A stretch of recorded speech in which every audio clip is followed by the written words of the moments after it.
How did Jamaica build a railway before most of the world, yet end up with rusted tracks while others sped ahead? Welcome to Black Profiles. In this video, we are going to look at the rise, fall, and long-awaited return of Jamaica's forgotten railway. Jamaica shocked the world in 1845 by becoming the first country outside Europe and North America to launch trains. Yet decades later, the system collapsed into silence, leaving stations abandoned and history neglected. Now, with a $1 to $1.2 billion revival plan, trains are set to roll again by 2026. But will this be a triumphant comeback, or just another promise that dies on the tracks? Let's find out. And this isn't just about nostalgia. It's about identity. It's about unlocking the economy. It's about giving Jamaicans, and the world, a reason to ride steel across paradise once more. So stick with me because this story is about much more than trains. It's about heritage, resilience, and the courage to dream forward. And before we dive in, make sure you hit that subscribe button. On this channel, we uncover the hidden projects shaping our world's future. Now, let's journey down Jamaica's forgotten tracks. The story begins in 1845 with a line that was short but revolutionary. Just 14 miles, stretching from Kingston to Angels near Spanish Town. To outsiders, it might have seemed small. But to Jamaicans, it was transformative. For the first time, the capital was directly linked to fertile farmlands. Soon the ambition grew. By 1895, the railway stretched across the island, from Kingston all the way to Montego Bay. That's 113 miles of steel cutting through hills, valleys, and plantations. Towns like Old Harbor, Porus, and Catadupa suddenly found themselves connected, not just by dirt roads and carriages, but by the unstoppable rhythm of the train. And the railway wasn't just a machine, it was a lifeline. It carried sugarcane and bananas to the ports. It carried workers to the fields. It carried families to weddings, funerals, and reunions. At stations, vendors sold roasted corn, patties, and fresh fruit. Children waited anxiously for loved ones stepping off the train. News traveled faster along the tracks than anywhere else. For decades, the Jamaican railway was more than transportation. It was the spine of the island's economy and the heartbeat of its people. But like many golden ages, this one began to fade. By the mid-20th century, cars and buses had started to dominate. Roads expanded. Engines aged. Tracks decayed.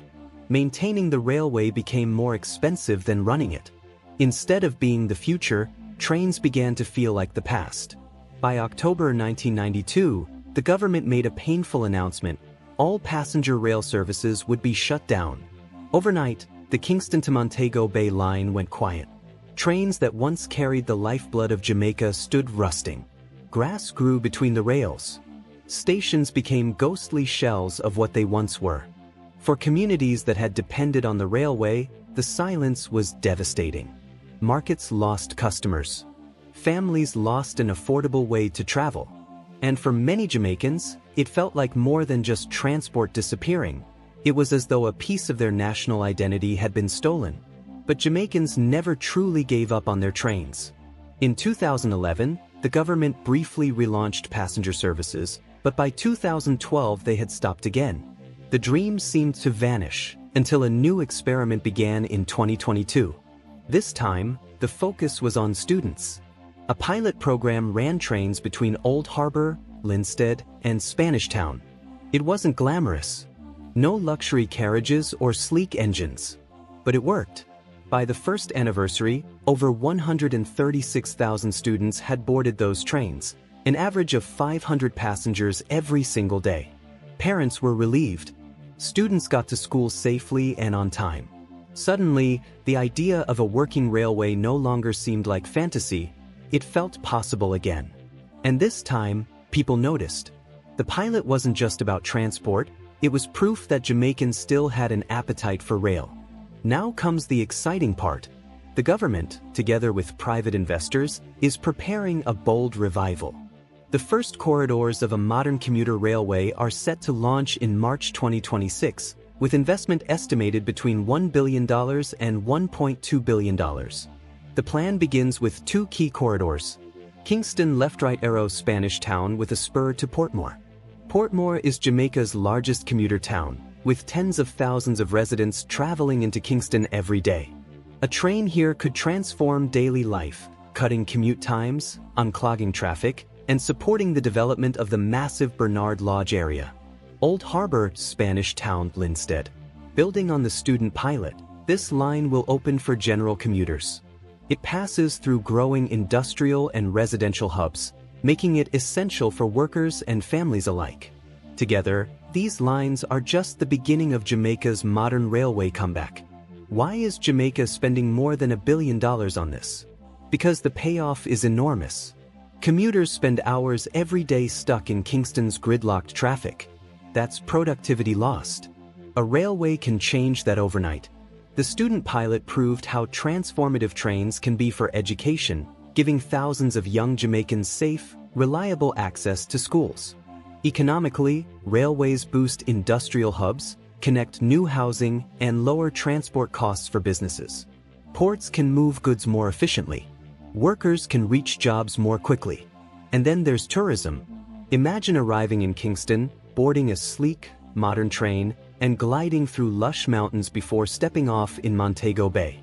It would be an experience to rival anything in Europe or Asia, a new attraction in itself. But perhaps most important of all is the symbolism. Railways are part of Jamaica's heritage. To bring them back is to restore pride, to prove that Jamaica is once again a Caribbean pioneer. Now, the big question everyone asks, will Kingston reconnect with Montego Bay? The answer is yes, but not immediately. The 2026 project focuses on commuter-heavy corridors. But the long-term vision includes extensions westward, first to Porus, then onward through towns and villages, until finally reaching Montego Bay. It won't happen overnight. It will take careful studies, billions more in funding, and years of work. But the roadmap is there. The goal is clear. By starting with the busiest commuter lines and expanding step by step, Jamaica is building a foundation strong enough to last. Think of it as 3 phases. Phase 1, 2026 Kingston left-right arrow Spanish town with a Portmore spur, plus Old Harbor left-right arrow Linstead. Phase 2, 2027 to 2030 extensions further west, financed through public-private partnerships. Phase 3, 2030 and beyond expansion into tourism routes, agricultural freight, and industrial corridors. This phased approach mirrors what other nations, like Morocco with its high-speed trains, or Kenya with its modern commuter rail, have done successfully. Start with what's urgent, then scale up. Skepticism is natural. After all, Jamaicans have heard promises before. But this time, there are reasons to believe. The student pilot showed there is demand. Feasibility studies are underway. International investors are involved. And most of all, Jamaica needs this. Traffic in Kingston is reaching crisis levels. Gas prices keep climbing. Tourism is hungry for new, iconic experiences. Railways offer solutions to all 3. This isn't just about reviving the past. It's about securing the future. Jamaica's railway story is one of triumph, heartbreak, and rebirth. From 1845's groundbreaking Kingston Line, to the silence of 1992, to the hopeful whistle of March 2026 when trains are expected to roll once more at a cost of $1 to $1.2 billion. This is more than metal and tracks. It's a chance to reclaim heritage, fix modern challenges, and declare to the world that Jamaica is not afraid to dream big. And when that first whistle echoes across the island again, it won't just mark the return of trains.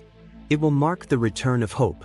For many Jamaicans, the railway is remembered most vividly as the steel ribbon that once bound Kingston to Montego Bay. Imagine stepping aboard in the capital, windows down, watching the city fade into sugar estates, then valleys, then misty peaks, before rolling into the seaside bustle of Mobay. It wasn't just transportation, it was theater. Every passenger rode through Jamaica's changing landscapes like a moving postcard. That dream is not forgotten. Today, Jamaicans still ask one question: will Kingston once again be linked to Montego Bay by train? The honest answer is, not right away. The 2026 relaunch is focused on short, high-demand commuter corridors. But the master plan does include reconnecting Kingston to the west, step by step. First Spanish Town to Old Harbor, then Old Harbor to Porus, then Porus stretching to Catadupa. Finally, the steel will once again reach Montego Bay. It won't be quick. It won't be cheap. Environmental studies must protect sensitive valleys. Billions more in funding must be secured. New technology must replace century-old bridges. But the roadmap exists. And for Jamaicans who still remember the old trains, the thought of once again riding steel into Montego Bay isn't just nostalgia, it's motivation. Reviving rail isn't just about laying tracks. It's about engineering patience. Experts describe it as a three-phase journey. Phase 1 by 2026. The first commuter corridors, Kingston to Spanish Town with a Portmore spur, plus Old Harbor to Linstead. This is the backbone, serving the densest populations. Phase 2, 2027 to 2030. Gradual extensions westward, financed through a mix of government budgets, private partnerships, and possibly international loans. The goal is to push further toward Jamaica's center. Phase 3, 2030 and beyond. Tourism and freight. This means scenic lines marketed to visitors, agricultural trains hauling produce, and industrial corridors linking ports with factories. This staged model is smart. Countries like Morocco, which now boasts Africa's first high-speed train, started with limited corridors and scaled up. Kenya's standard gauge railway began with Nairobi to Mombasa, before expanding into freight. Jamaica is following that same playbook. Begin with demand, then expand with momentum. It's not just about trains. It's about sustainability. Building in phases ensures the system doesn't collapse under its own ambition. But let's be real, reviving Jamaica's railway is not without obstacles. The projected $1 to $1.2 billion cost is only for the initial stages. Extending westward could cost billions more. Jamaica must balance this with other national priorities: schools, hospitals, housing, maintenance. One of the reasons the old railway collapsed was poor upkeep. New trains can't just be flashy, they must be maintained. Jamaica must invest in training engineers, mechanics, and rail operators, not just in buying engines. Urbanization. Kingston and Portmore are expanding rapidly. Land acquisition, relocation of residents, and environmental impact assessments will all take time and negotiation. Public trust. After decades of failed revivals, Jamaicans are understandably skeptical. For this project to succeed, the government must deliver on early promises, showing people real trains running, not just blueprints. These challenges are serious, but they are not impossible. They are reminders that progress requires not just money and machines, but persistence. If the revival succeeds, Jamaica will gain far more than trains. Kingston's traffic jams are legendary. Thousands of hours are lost every week. A railway gives that time back. To families, to students, to workers. Safety. Road accidents are a major issue in Jamaica. Trains reduce reliance on buses and cars, cutting both traffic and collisions. Education. The student pilot showed how transformative rail can be. Imagine tens of thousands of young Jamaicans commuting safely and cheaply every year. That's a national investment in the next generation. Tourism. A Kingston to Montego Bay line would be iconic. Tourists could see the heart of the island without sitting in gridlock. Jamaica could market the experience the same way Switzerland markets scenic alpine rail. Economy. Industries move faster with rail. Ports become more efficient. Agricultural produce can reach markets without delay. Investors see a country that moves not just people, but ideas. And beyond all of that, there's pride. A revived railway would restore a piece of Jamaica's identity, the same island that led the Caribbean into the railway age nearly 200 years ago. Railways are never just steel. They are stories. Old-timers in rural parishes still remember waiting at stations with baskets of yam and banana to sell in Kingston. They remember children running alongside trains, waving at passengers. They remember the whistle echoing through valleys at dusk, telling farmers it was time to head home. There are stories of romance too, young lovers meeting at stations, or soldiers leaving for war as families cried on the platforms. There are stories of rebellion, workers striking when fares rose too high. There are even stories of music. Folk songs composed about the trains, their rhythm-inspiring beats that later found their way into reggae. To revive the railway is to revive these stories. It's to give new generations memories of their own, to make the whistle once again a part of daily life. Jamaica is not alone. Across the world, railways once abandoned are being reborn. In Morocco, high-speed trains now connect Tangier to Casablanca, cutting travel times in half.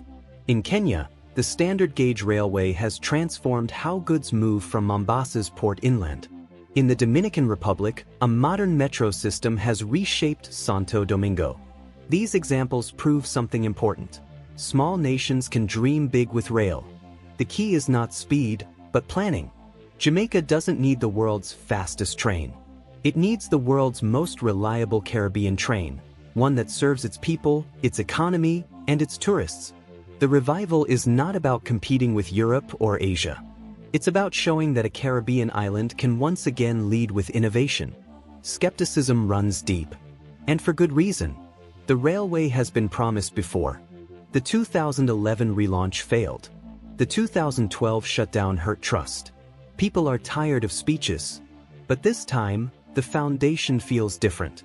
The student pilot has already worked. Feasibility studies are underway. International investors are engaged. And the urgency is undeniable: traffic gridlock, rising fuel costs, and the need for eco-friendly transport. Belief will not come from words. It will come from seeing trains run. March 2026 is not just a deadline. It is a test. If those first trains leave Kingston on time, skepticism will turn into faith. Jamaica's railway isn't just steel and stations. It's a mirror of the nation itself. In 1845, this island shocked the world by laying down tracks before most of Africa, Asia, and even parts of Europe. Then in 1992, silence fell.